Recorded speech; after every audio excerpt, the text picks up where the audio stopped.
Hello friends, in 2007, Apple launched its first iconic device which revolutionized the entire smartphone industry.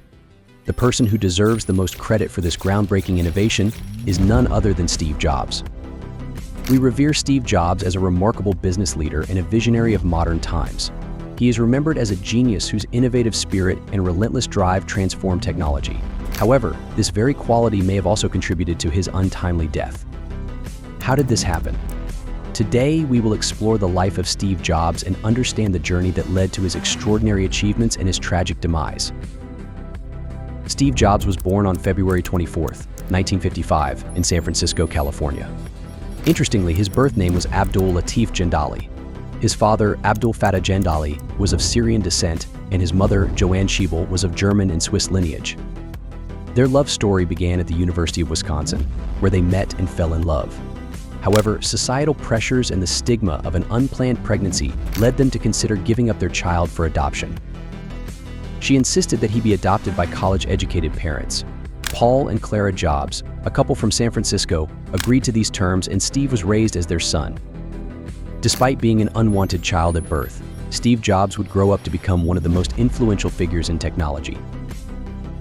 Steve's early years were marked by a curious mind and a rebellious spirit. In 1968, his family moved from San Francisco to Mountain View, California, which was rapidly becoming a hub for electronics and innovation. This environment sparked Steve's interest in electronics. Despite his fascination with technology, Steve struggled in school, often finding himself at odds with the traditional education system. He was frequently bullied and found it hard to fit in. Steve's academic journey continued to be unconventional. He enrolled at Reed College in Oregon but dropped out after just one semester. Although he left formal education, he continued to audit classes that piqued his interest. During this period, Steve lived a minimalist lifestyle, often sleeping on the floors of friends' dorm rooms and surviving on free meals from the Hare Krishna temple. His resourcefulness and determination were evident as he recycled Coca-Cola bottles to earn money. Despite these hardships, his interest in electronics never waned. He and Wozniak experimented with building a blue box device that allowed them to make free long-distance phone calls, a project that further deepened their understanding of technology. In 1974, Steve took a job as a technician at Atari, a video game company. This job allowed him to save enough money to fulfill his dream of visiting India. With a one-way ticket provided by Atari, Steve traveled to Germany for work and then to India in search of spiritual enlightenment. During his time in India, he embraced the local culture, wearing traditional attire and living simply. This experience profoundly impacted his worldview, teaching him that intuition and inner self-awareness were as important as intellect. In 1976, he co-founded Apple with Steve Wozniak and Ronald Wayne in his parents' garage. Their first product, the Apple I, was a basic computer kit that users could customize. Wozniak handled the technical aspects, while Steve focused on marketing and finding investors. The success of the Apple I led to the development of the Apple II, which became a symbol of the personal computer revolution. By 1980, Apple's sales had skyrocketed to $118 million.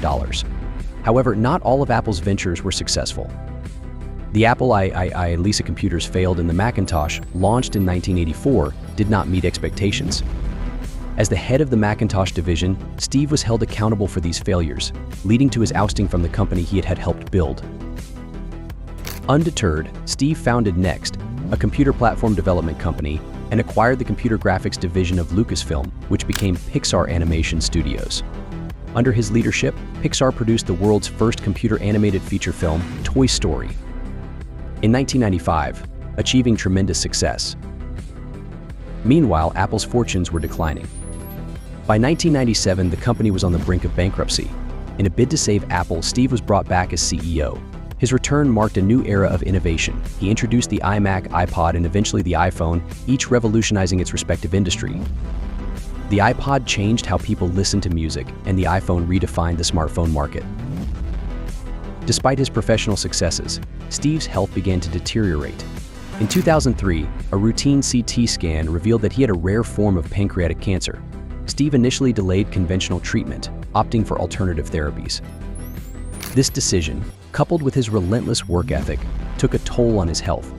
By the time he underwent surgery, the cancer had spread. Steve Jobs' fight against cancer was marked by resilience and determination. He continued to lead Apple, introducing groundbreaking products like the iPad. However, his health continued to decline. On October 5, 2011, Steve Jobs passed away at the age of 56. Steve Jobs' legacy is one of innovation, creativity, and relentless pursuit of excellence. His journey from an adopted child to a technology icon is a testament to his extraordinary vision and drive. While his life was cut short, his impact on technology and the world remains immeasurable.